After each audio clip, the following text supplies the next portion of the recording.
Bismillahirrahmanirrahim. Assalamualaikum warahmatullahi wabarakatuh.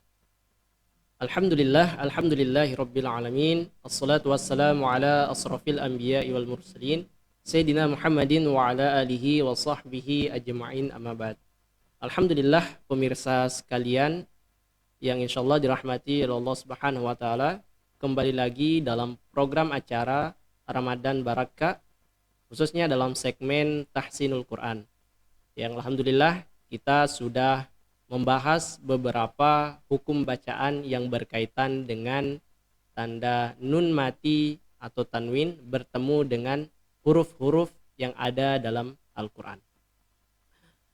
Pada 3 episode sebelumnya kita sudah membahas hukum bacaan gunnah, idgham bi gunnah, idgham bila gunnah, izhar, dan hukum bacaan ikhfa.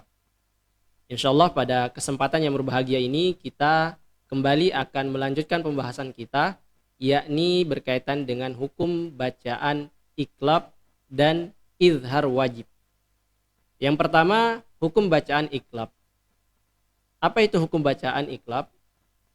Secara definitif, iqlab berarti apabila nun mati atau tanwin bertemu dengan huruf ba.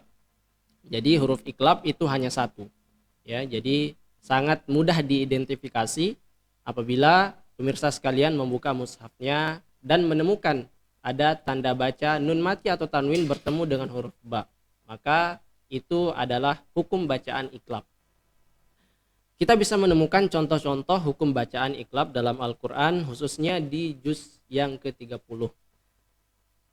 Bagi jemaah atau pemirsa sekalian yang terbiasa melaksanakan sholat duha, insyaallah hafal surah ini, dan terdapat di dalamnya surah Asy-Syam, ya, terdapat dalamnya surah Asy-Syam bacaan atau hukum bacaan iqlab, ya. Nah, dalam surah Asy-Syam ayat yang ke-12, A'udzubillahi minasyaitonirrajim, idzin ba'atsa ashqaha. Sekali lagi, idzin ba'atsa ashqaha. Nah, jadi apabila ada nun mati bertemu dengan huruf ba, maka posisi bibir, ya, posisi mulut kita itu dia tidak tertutup sepenuhnya. Misalkan nun mati bertemu dengan huruf ba, idzin, ya, misalkan ini yang tertutup sepenuhnya, ya. Idzin ba'atsa ashqaha. Nah, namun yang benar itu adalah idzin. Nah, jadi bibir itu dia tidak tertutup 100%. Jadi ada celah yang terbuka. Ya. Saya contohkan sekali lagi. Idzin ba'atsa ashqaha. Yang jelas bibir itu tidak boleh tertutup 100%. Kemudian contoh yang selanjutnya itu juga kita bisa menemukan dalam surah Asy-Syams, surah yang sama, ayat yang ke-14.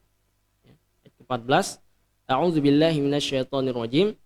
فَكَذَّبُوهُ فَعَقَرُوهَا فَدَمْدَمَ عَلَيْهِمْ رَبُّهُمْ بِذَنبِهِمْ فَسَوَّاهَا.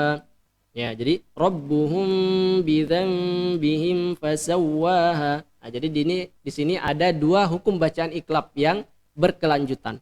Ya, Rabbuhum bidzanbihim fasawwaha. Jadi yang sebelumnya, ya, ini hukum bacaan mim mati. Yang sebelumnya kan Rabbuhum bidzam, ya, jadi itu masuk pembahasan hukum bacaan mim mati.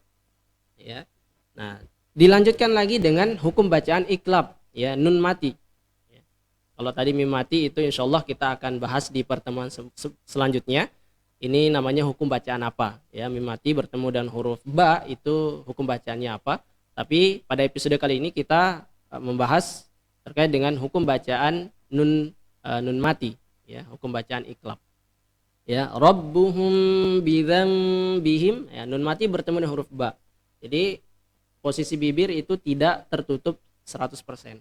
Ya, jadi ada celah yang terbuka. Nah, kemudian contoh yang selanjutnya itu adalah dalam surah At-Tariq ayat yang ke-7. Ya, ayat yang ke-7, A'udzubillahi minasyaitonirrajim. Yakhruju min bainis sulbi wat taraib. Sekali lagi, yakhruju min bainis sulbi wat taraib. Nah, yakhruju min bay, nun mati bertemu dengan huruf ba. Nah, begitulah contoh cara membaca nun mati atau tanwin bertemu dengan huruf ba. Nah, jadi sangat gampang sekali mengidentifikasinya karena hanya satu huruf saja. Beda dengan hukum bacaan ikhfa.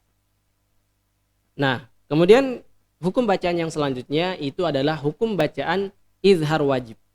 Nah, izhar wajib ini dia mirip-mirip dengan hukum bacaan idgham, hurufnya mirip-mirip seperti hukum bacaan idgham bi gunnah. Ya, kalau idgham bi gunnah huruf-hurufnya itu ada ya, nun, mim dan waw.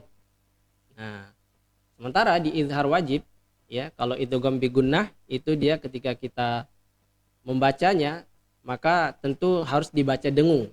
Tapi izhar wajib ya, walaupun ada huruf yang sama di sini yaitu huruf waw dan ya, hanya ada dua, waw dan ya. Nun mati bertemu dengan waw, nun mati bertemu dengan huruf ya. Kalau kita mengikuti kaidah-kaidah hukum tajwid idgham bi gunnah maka harus dibaca dengung. Namun izhar wajib di sini itu sedikit berbeda. Ya, ini sedikit berbeda. Dia tidak dibaca dengung, melainkan dibaca jelas. Makanya diberi nama izhar. Izhar dibaca jelas. Wajib di sini maksudnya mutlak. Jadi kita tidak mengikuti kaidah-kaidah tajwid yang ada dalam hukum bacaan idgham bi gunnah. Jadi wajib dia dibaca terang dan jelas, tidak dibaca dengung. Nah, contohnya itu bisa kita temukan misalnya ya dalam surah Al-An'am ya, dan dalam surah Al-Baqarah. Dalam surah Al-An'am ayat ke-99 ya, a'udzubillahi minasyaitonirrajim. Wa minan nakhli min tal'iha qinwana ya. Jadi tal'iha qinwa, nun mati bertemu dengan huruf waw. Ya. Kalau kita menggunakan hukum bacaan idgham bi gunnah maka harusnya dibaca dengung, qinwanun. Ya, namun karena ini hukum bacaan izhar wajib ya, izhar wajib, maka dia tidak dibaca dengung. Kenapa bisa tidak dibaca dengung? Karena nun mati dan waw itu berada dalam satu kalimat ya, tidak terpisah. Beda dengan idgham bi gunnah. Idgham bi gunnah nun mati atau tanwin bertemu dengan ya, nun, mim, waw, maka dia dibaca dengung. Kenapa dibaca dengung? Ya, khususnya huruf waw dan ya. Itu dia karena di lain kalimat ya, terputus di situ, terputus. Namun dalam pembahasan izhar wajib dia tidak dibaca dengung ya, melainkan dibaca jelas karena dalam satu kata atau dalam satu kalimat ya. Saya bacakan sekali lagi, wa minan nakhli min tal'iha qinwanun.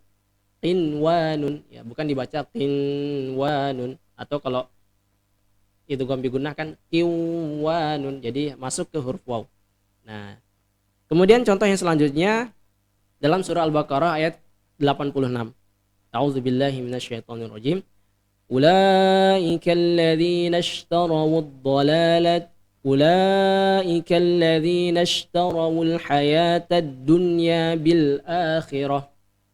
Nah, sekali lagi, ulaika alladzina ishtarawul hayatad dunya bil akhirah. Tad dunya ya. Dunya bukan dibaca duya.